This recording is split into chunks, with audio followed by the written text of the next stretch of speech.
Halo semuanya, kembali lagi bersama saya di channel Imanime Celebes, sebuah channel yang akan membahas tentang semua hal unik yang ada di Sulawesi Selatan dan masih banyak lagi.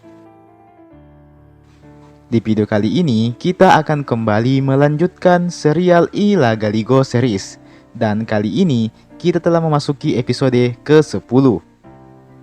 Dan seperti biasa, sebelum kita memasuki pembahasan, saya mau mengajak teman-teman semua buat yang belum subscribe supaya bisa terlebih dahulu tekan tombol subscribe-nya, supaya channel ini bisa terus memberikan informasi, hiburan, serta wawasan kepada kita semua.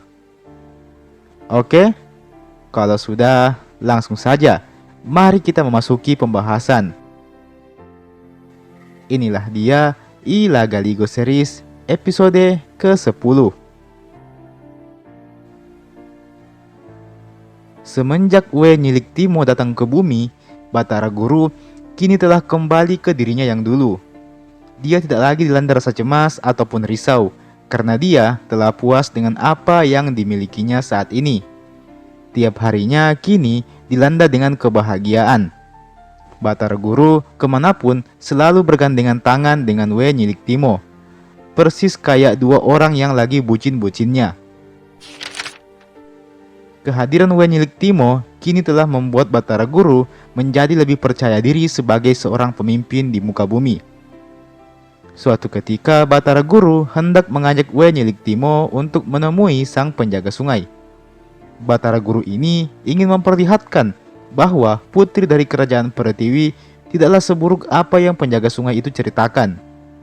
Namun alangkah terkejutnya Batara Guru ketika menyaksikan bahwa ternyata si buaya penjaga sungai itu kini matanya telah buta, dan matanya pun terlihat memiliki bentuk yang aneh. Batara Guru berpikir bahwa mungkin saja itu adalah karma akibat laporan buaya yang salah kepadanya tempo hari. Sang buaya yang mengetahui kedatangan Batara Guru pun langsung menangis terseduh-seduh. Dia meminta ampun kepada Batara Guru atas kehilapannya tempo hari. We Nyilik Timo yang nampak tidak tega menyaksikan si penjaga sungai itu menangis, dia pun berinisiatif untuk kemudian menyembuhkan kebutaan yang diderita oleh si buaya. Tidak hanya itu, Batara Guru juga ikut memberikan hadiah, setidaknya sebagai rasa ungkapan terima kasihnya kepada sang buaya karena telah mau menemaninya dulu sewaktu Batara Guru masih sendirian.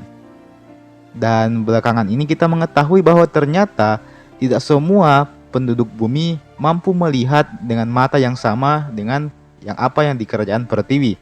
Jadi ketika seseorang misalnya turun ke kerajaan Pertiwi, maka yang mereka lihat itu akan nampak sangat berbeda. Itulah mengapa si buaya melihat putri-putri di kerajaan Pertiwi terlihat buruk rupa, padahal aslinya cantik-cantik. Karena memang si buaya ini tidak memiliki mata yang sama dengan mata yang dimiliki oleh orang-orang di kerajaan Pertiwi.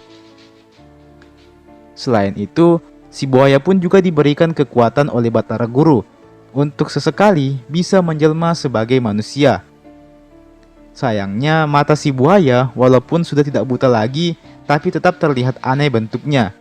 Dalam hal ini, matanya menjadi juling. Batara Guru adalah seorang pemuda yang sedang bucin-bucinnya. Bahkan tempo hari, Batara Guru hendak menolak para selir-selir yang telah diberikan untuknya. Beruntunglah We Nyilik Timo berhasil menyadarkan Batara Guru bahwa selir-selir tersebut memanglah harus ada dan dimiliki oleh si Batara Guru.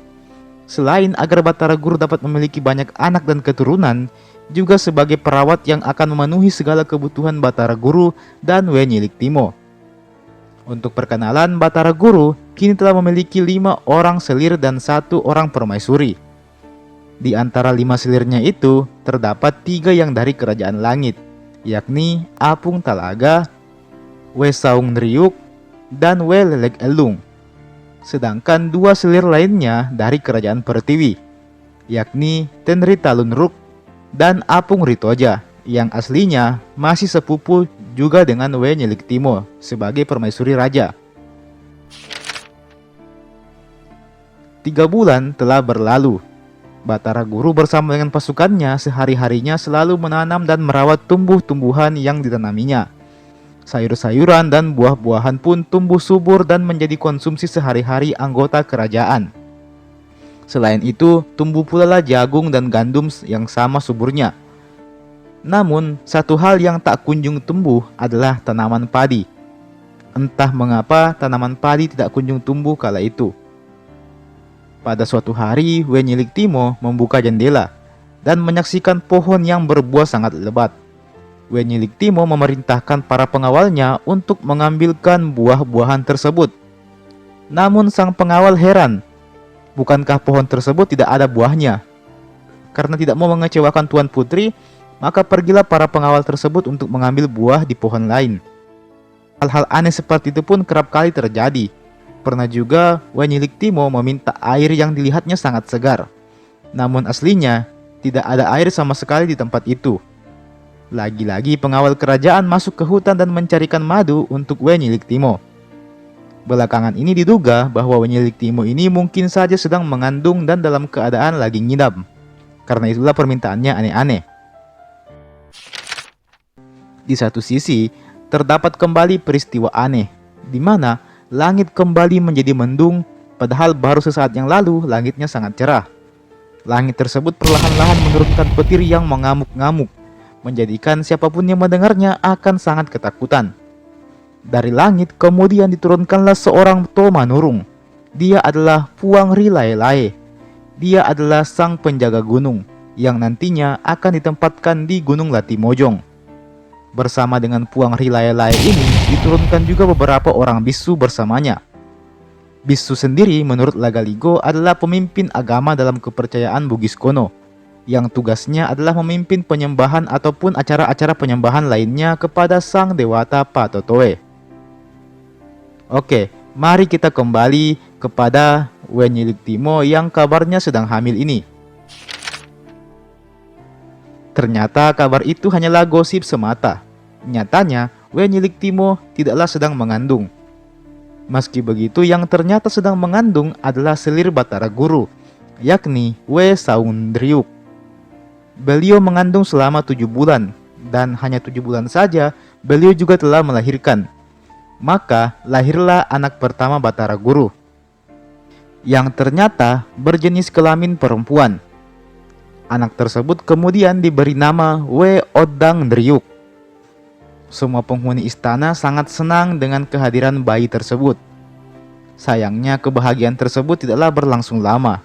Anak pertama Batara Guru tersebut hanya hidup selama 7 hari saja, sebelum akhirnya meninggal dunia. Batara Guru sangat sedih akan hal itu. Dirinya sendiri yang kemudian memakamkan anaknya tersebut di tengah-tengah hutan. Batara Guru nampaknya sangat merindukan putrinya tersebut.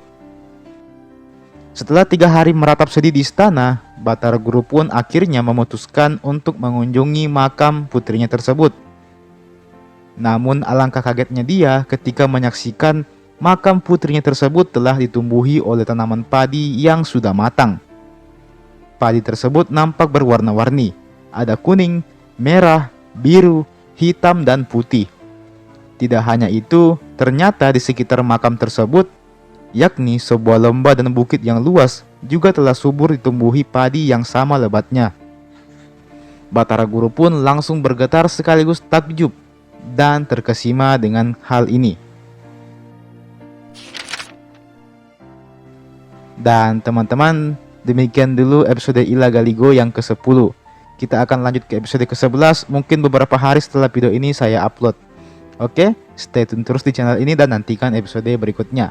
Jangan lupa untuk like ini video dan share ini video ke teman-teman yang lain, dan komen juga di kolom komentar di bawah kalau ada pendapat soal episode kali ini. Dan jangan lupa juga untuk subscribe ke channel ini tentunya, dan nyalakan juga lonceng notifikasinya supaya tidak ketinggalan kalau saya ada upload video-video terbaru lainnya. Oke, nonton juga video-video saya yang lain, dan terima kasih banyak telah menonton video ini sampai habis. Sampai jumpa di video berikutnya.